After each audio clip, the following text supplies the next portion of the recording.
Buff Balmond plus War Axe, new meta sa XP lane.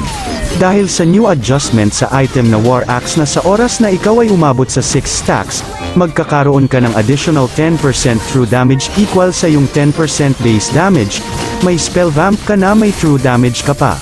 Hindi na pwede ma-cancel ang kanyang second skill kahit ito pa ay airborne, maliban lamang sa transformation na crowd control ni Nana, at may kasama na rin ito na movement speed habang nakakast ang yung second skill.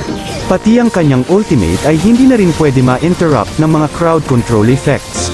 Samahan mo pa ng Brute Force Breastplate, na ngayon ay may 15% control at slow reduction.